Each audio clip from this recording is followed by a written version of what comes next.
안녕하세요. 49번째 역사 시간입니다. 이번 시간에는 한나라에 대한 이야기를 해보도록 하겠습니다. 저번 시간에 배운 중국 왕조의 순서 모두 기억하고 있나요? 하은주, 춘추전국시대, 진한. 이번에 배울 것이 바로 이 한나라입니다. 한나라는 2차 통일에 해당하는 나라라고 기억을 하면 순서가 헷갈리지 않고 잘 기억이 될 것 같아요. 자, 그러면 본격적으로 이야기를 시작해 보도록 할게요.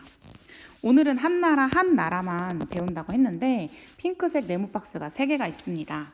한 나라의 이야기를 자세하게 시작을 하면 이렇게 왕조가 3번이 바뀌는 모습을 보여줘요. 첫 번째 세워졌던 한, 그리고 두 번째는 신, 두 번째는 다시 세워진 한나라라고 해서 후한이라고 이름을 붙였습니다.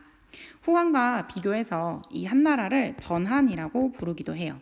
그런데 헷갈리기 쉬우니까 한나라라고 지칭을 하면서 이야기를 시작해 보도록 하겠습니다. 진나라가 망하고 나서 한나라가 세워집니다. 이 한나라를 세운 사람은 유방이라는 사람이었어요. 그는 왕에 오르고 나서 한고조라는 이름이 붙게 됩니다. 한나라는 기원전 202년에 설립됐고요.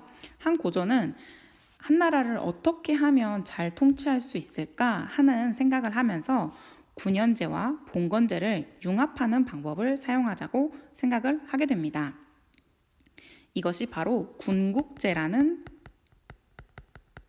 방법이었습니다. 한마디로 왕이 있는 가까운 지역, 자 여기 중앙에 왕이 있다고 해볼게요. 그러면 가까운 지역은 군현제처럼 관리를 임명합니다. 황제가 직접 임명하는 관리들이 황제와 가까운 지역을 다스립니다. 이 모습은 군현제의 모습이죠.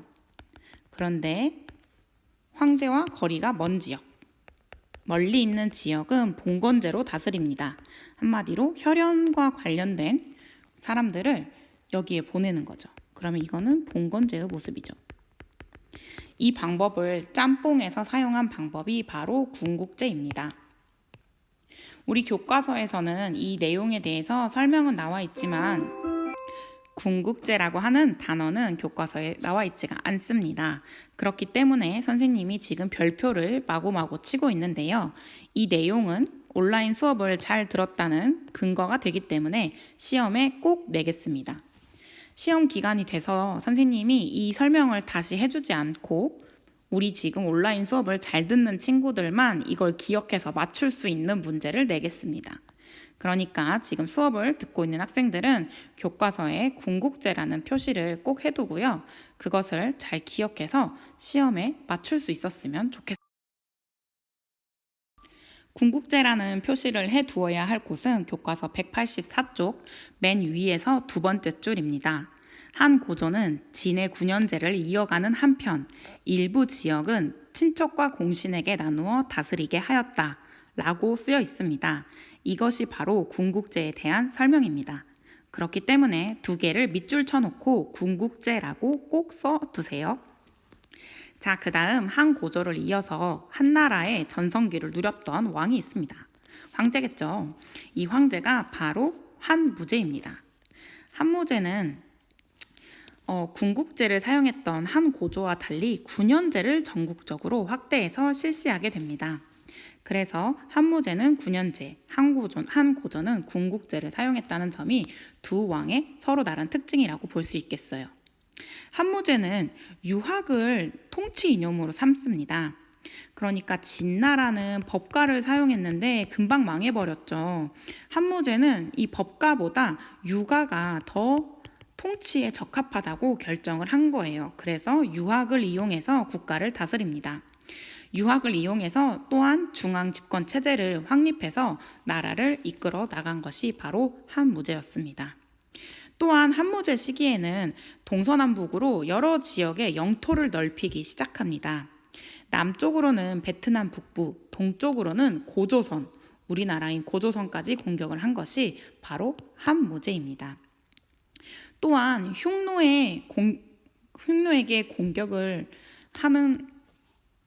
흉노를 공격하기 위해서 장건을 서역으로 파견하는데요. 서역에 우리를 도와줄 사람이 있다고 생각을 하고 장건에게 서역에서 도와줄 사람들을 데리고 오라고 시킨 겁니다. 한마디로 협공 작전을 위해서 장건을 보낸 거죠. 그런데 장건이 갔을 때 서역에서 흉노를 공격해서 다시 우리를 도와줄 세력들은 없었습니다. 그렇지만 장건이 갔다 온 이 길이 아무런 의미가 없었던 게 아니고요. 이러한 장건의 서역 파견을 계기로 비단길이 열리게 됩니다.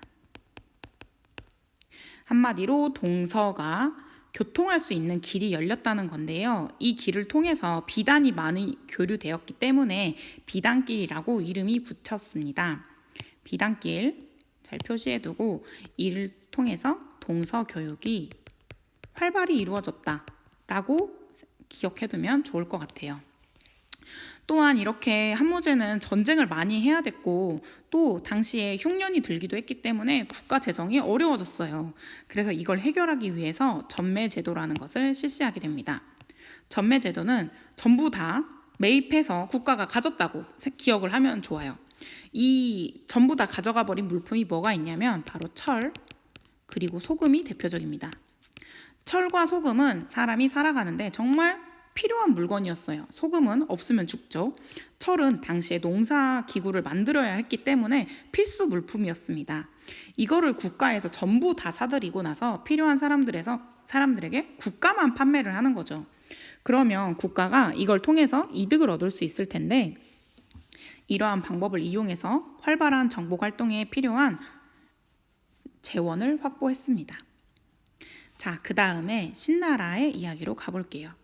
자, 한무제는 강력한 왕이었습니다. 그런데 이렇게 강력한 왕이 죽은 뒤에 제도가 뒷받침되지 않으면 혼란한 시기가 온다고 한국사 시간에도 이야기를 해줬죠. 똑같은 현상이 일어납니다. 한무제가 죽고 나서 한무제의 외척 그리고 환관들이 권력 다툼으로 크게 하게 됩니다. 외척은 한무제의 외갓집을 말하는 거고요. 환관은 한마디로 우리가 넷이 알고 있죠? 그런 넷이에요.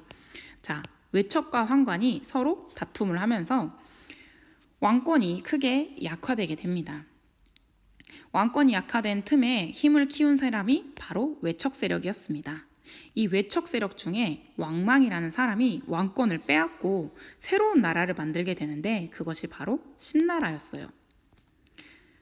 그런데 이 신나라는 호족들의 반발, 농민들의 반발로 금방 무너지게 되고 다시 한나라가 세워지게 됩니다.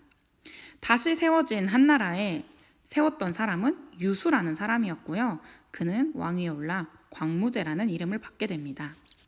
이 사람들은 신나라를 아까 무너뜨렸던 세력들이 농민 그리고 호족이 있다고 했죠. 이 사람들이 신나라를 무너뜨리는데 도움을 주고 후한을 세우는 데에는 호족들이 도움을 주게 됩니다. 그래서 후한은 호족의 도움으로 세워진 국가가 되겠습니다.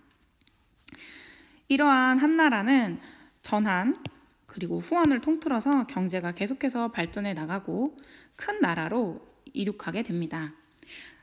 빨리 막을 내렸던 전에 있는 진나라와 달리 한은 지속적으로 경제 발전이 이루어지고 농업 생산력이 크게 증가하면서 이 시대의 호족, 지배층이라고 불리는 호족들도 큰 부귀영화를 누리게 되죠.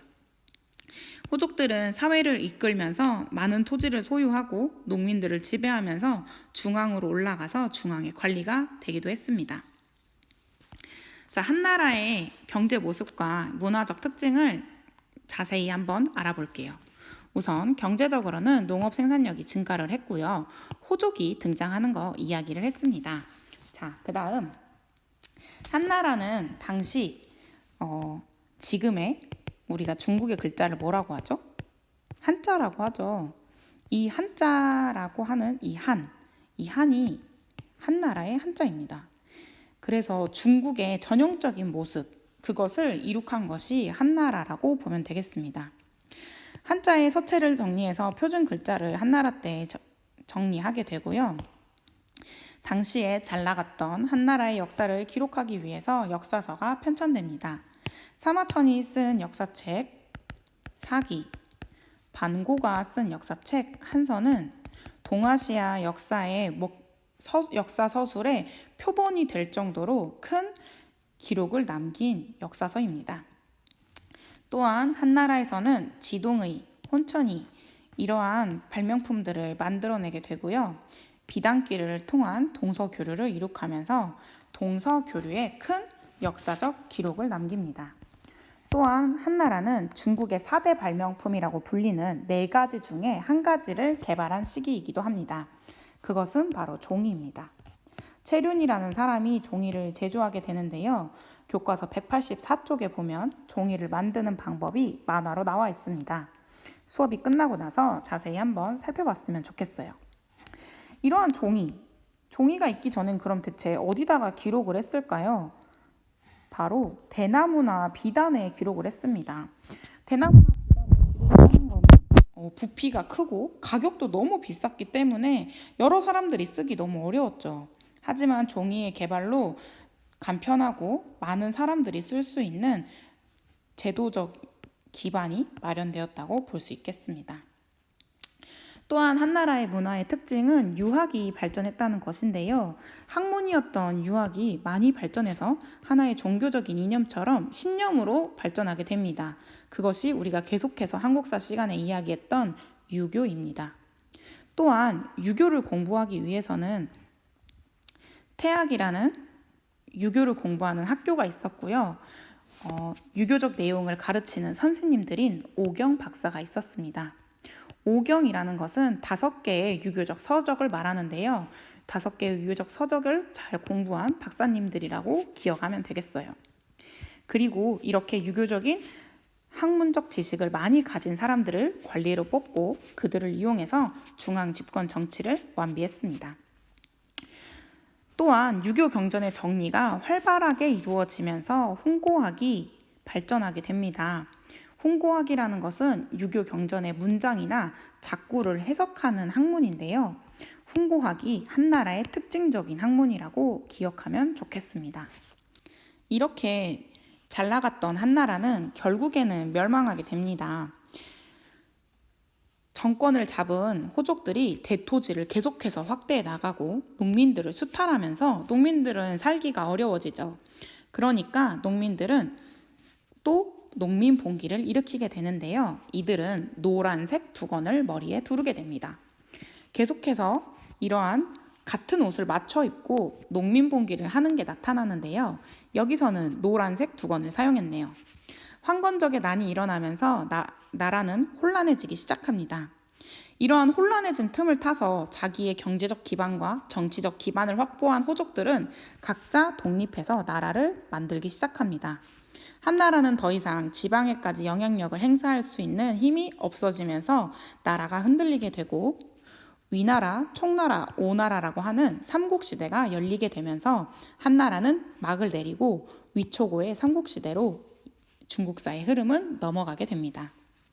자, 여기까지 오늘은 한나라의 학습을 해보았고요. 다음 시간에는 수나라, 당나라의 중국 통일로 이어지는 과정을 학습해 보도록 하겠습니다. 자, 그럼 안녕.